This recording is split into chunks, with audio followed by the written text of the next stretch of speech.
Il y a des adolescents avec des kalachnikovs.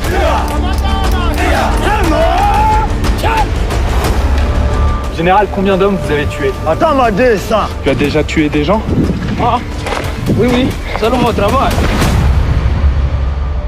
Violer déjà, c'est très grave. Pourquoi violer une femme à 12? J'étais violée en présence de mon fils.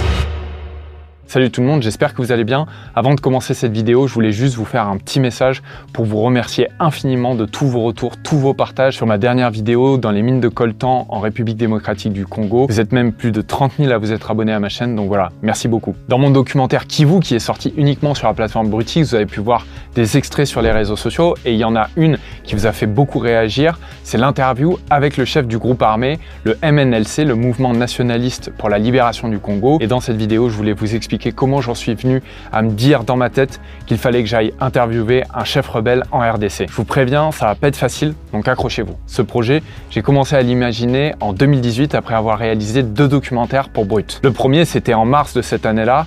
Je suis parti en Ouganda parce que des milliers de Congolais fuyaient la région d'Ituri qui se trouve au nord-est de la République démocratique du Congo et où beaucoup de massacres avaient lieu à cause de violences intercommunautaires et d'attaques de groupes armés. Du coup, je suis tout de suite parti là-bas. Je vous mets un extrait de ce que j'ai pu filmer sur place.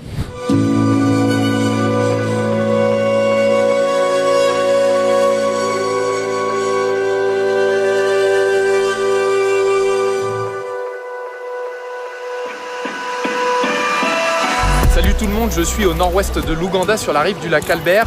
Depuis décembre 2017, environ 50 000 Congolais de République démocratique du Congo ont accosté ici. Ils ont fui des violences intercommunautaires dans leur pays et après avoir traversé le lac Albert, ils arrivent dans ce petit village de pêcheurs ougandais.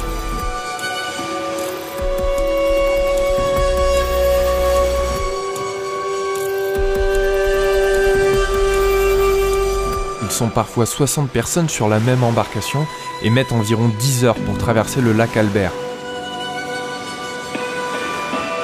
En sachant que la plupart d'entre eux ne savent pas nager, ils risquent donc leur vie dans cette traversée. Les images parlent d'elles-mêmes, ce sont principalement des femmes et des enfants qui fuient le Congo. Ils nous ont expliqué que les villages incendiés ne sont pas très loin du lac Albert, et en fait, c'est le meilleur moyen pour les femmes, les enfants et les personnes âgées de fuir, surtout parce qu'ils ont une mobilité réduite.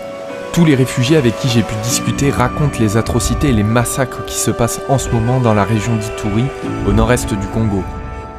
Ça fait mal au cœur. Aussi, nos familles, nos frères et sœurs sont tués, sont massacrés vraiment comme des animaux. Les autres sont coupés par des machettes.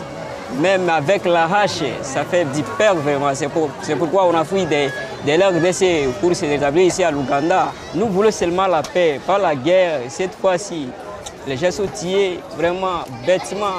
Ça devient battoir des hommes. Les assaillants, lorsqu'ils arrivent, ils tuent des femmes. Il y a des femmes qu'ils violent, après avoir, ils les tuent. Il y a des femmes enceintes, après avoir fait sortir le fœtus, ils tuent le bébé et tuent aussi la femme. C'est comme ça. On n'a pas la protection de l'État congolais chez nous, que ce soit le gouvernement provincial, que ce soit le gouvernement central, il n'y a pas un secours. Nous avons plusieurs promesses et sans secours. Si le sujet vous intéresse, vous pouvez voir cette vidéo en entier sur ma chaîne. Je vous mets un lien en description. Ces témoignages étaient évidemment hyper durs, très émouvants. Et déjà à l'époque, ça m'avait donné envie d'aller sur place pour essayer de comprendre la violence là-bas. Et c'est aussi au même moment que j'ai fait une rencontre importante pour moi, celle de Fatouma. En 2010, j'ai été violée par les rebelles Tcheka. Un rebelle qui s'appelle au nom de Tcheka. J'ai été violée, même en ma présence de mon fils. J'étais violée en présence de mon fils.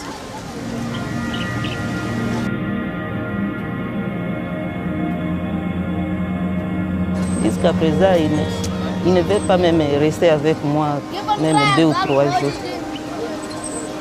Parce qu'il se rappelle... Il se rappelle de ce qui s'est passé là-bas. C'est trop dur pour lui. C'est trop dur. Je préfère de rester avec lui, mais je ne sais pas comment je peux le retrouver. Les femmes vivent une vie difficile puisque chaque fois on viole les femmes par les hommes à uniforme, par les soldats du gouvernement. Il y a de l'impunité. Quand on vient de vous violer, vous venez de mettre les problèmes en justice. Après quelques jours, on vient de le laisser.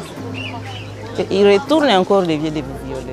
Fatouma, elle a une histoire très compliquée, comme beaucoup de femmes dans l'est de la République démocratique du Congo, parce qu'elle a été violée à 2 reprises par plusieurs hommes. La première fois par des membres d'un groupe armé qui s'appelait auparavant le Nduma Defense of Congo, le NDC, et on les appelait aussi les rebelles Tcheka, parce que leur chef s'appelait Tcheka.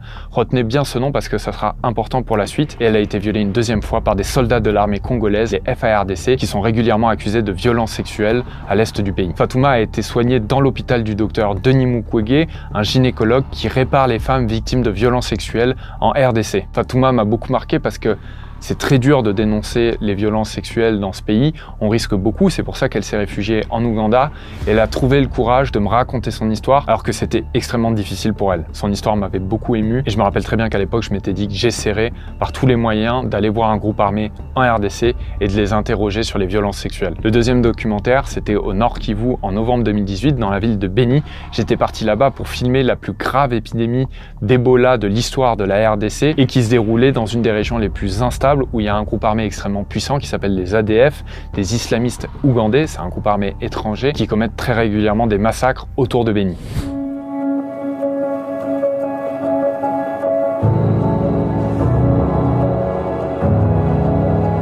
Ebola est une maladie très dangereuse. Actuellement, au Nord Kivu, un patient sur 2 meurt de la maladie à virus Ebola. La situation est très grave.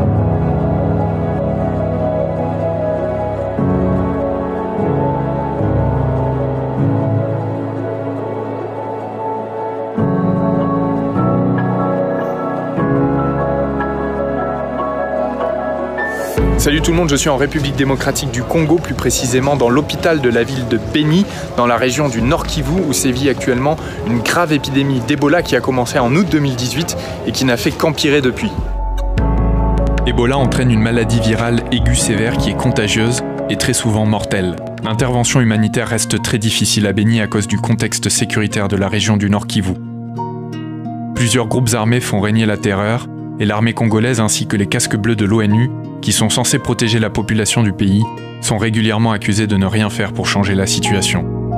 L'équipe de surveillance connaît certaines limites. Ils ne peuvent pas accéder dans certains quartiers qui sont dits des quartiers à haut risque, où il y a certaines milices qui tuent, ça tire presque tous les jours.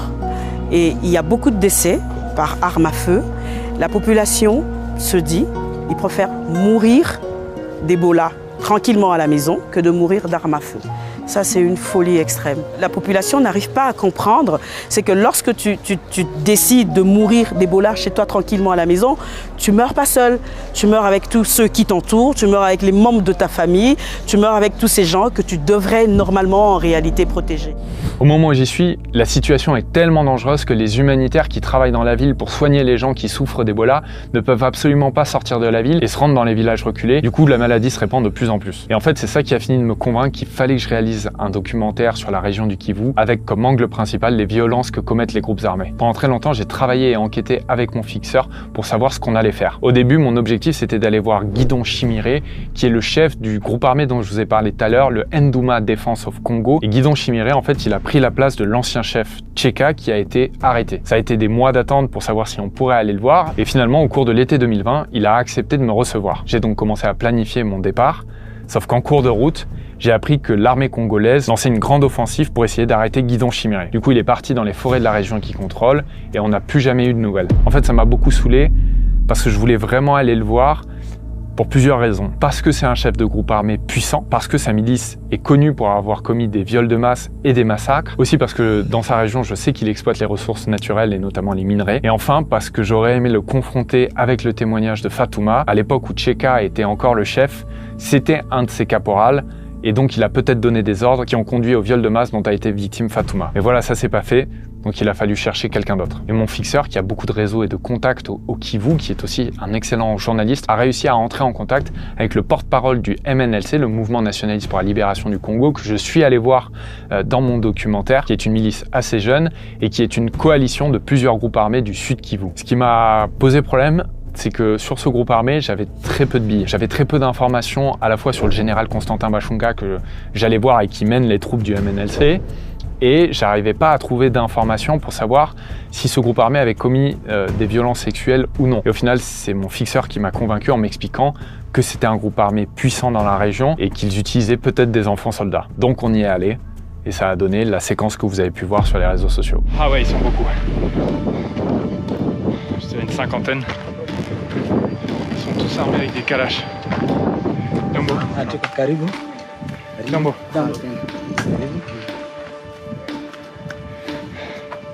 Ah ouais. Il y a beaucoup de jeunes, hein. Il y a des adolescents avec des kalachnikovs. Wow. Les deux derrière moi, ils sont jeunes. Hein. Ouais. Si vous n'avez pas vu l'interview en entier ni le documentaire, vraiment je vous conseille de vous abonner et d'aller le voir parce que je pense que vous allez comprendre beaucoup de choses sur ce qui se passe là-bas. Le docteur Denis Mukwege est passionnant et il explique très bien le lien qu'il y a entre l'exploitation des ressources naturelles et les violences dans la région. Avant de terminer cette vidéo, je voulais juste garder le meilleur pour la fin parce que vraiment le témoignage de Fatouma m'avait beaucoup marqué et je lui avais promis que si un jour j'allais voir le docteur Denis Mukwege qui l'a soigné, je lui montrerais un message qu'elle avait pour lui. Je vous laisse regarder les images. Il y a 2 ans, j'ai rencontré une femme en Ouganda qui est réfugiée, qui a été violée par un groupe armé en 2010 et que vous avez soignée. Et elle m'avait laissé un petit message pour vous, elle m'avait parlé de vous. J'aimerais juste vous faire écouter rapidement ce qu'elle disait. Il nous aide beaucoup, il aide tous les mamans au nord Kivu et au sud Kivu. En tout cas, docteur Mukwege, il est un médecin qualifié. Il m'a soigné, il m'a donné des médicaments, même des habits. Il vous a aidé psychologiquement? Oui, il m'a aidé psychologiquement. Merci. Quand vous entendez ce genre de témoignages de femmes que vous avez aidées, qu'est-ce que vous ressentez?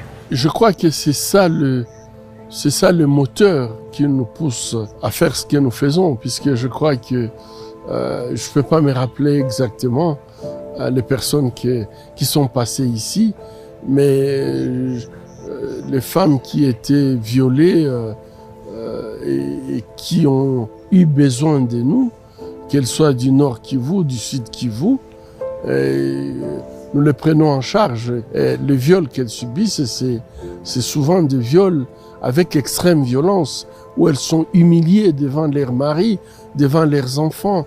Elles sont humiliées devant leur communauté. Ce sont des femmes qu'on promène nues, qu'on laisse nues pendant des heures, des jours parfois. Et je crois que il y a des femmes qui sont même attachées sur les arbres pendant des jours. Cette violence qu'on impose à ces femmes laisse des traces psychologiques assez profondes. Et lorsqu'elles arrivent ici, on ne soigne pas seulement l'aspect médical ou l'aspect chirurgical, mais on considère également l'aspect psychologique et qui est très très important, puisque l'objectif c'est de restaurer la dignité.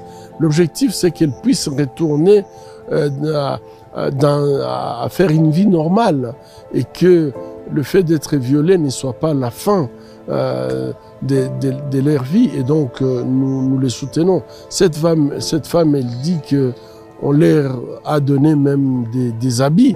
Et c'est vrai que parfois elles arrivent ici, la première chose qu'il faut les faire, c'est leur donner la moindre dignité. Cette dignité, c'est au moins pouvoir les habiller, leur donner un kit d'hygiène pour qu'elles se sentent encore souvent, elles disent, quand on m'a violé, on m'a tué, quand on m'a violé, je ne me sens plus comme une femme, je ne me sens plus comme un humain.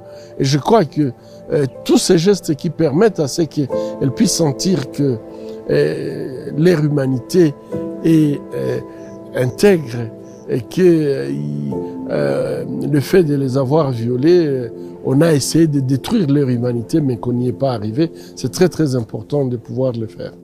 J'espère que cette vidéo vous a plu. J'essaie de vous raconter du mieux que je peux un peu les coulisses de comment je travaille. Je vais souvent en Afrique centrale, dans les coins les plus reculés, pour essayer de vous parler de ce qui se passe là-bas. Et ça me donne très régulièrement des idées. C'est ce qui s'est passé avec le documentaire Kivu. C'est le fruit de plusieurs expériences sur le terrain. J'espère que ça vous a plu. Moi, je bosse sur plein de projets en ce moment qui vont arriver très bientôt sur Brutix. Foncez vous abonner. On prépare du très très lourd. À très vite.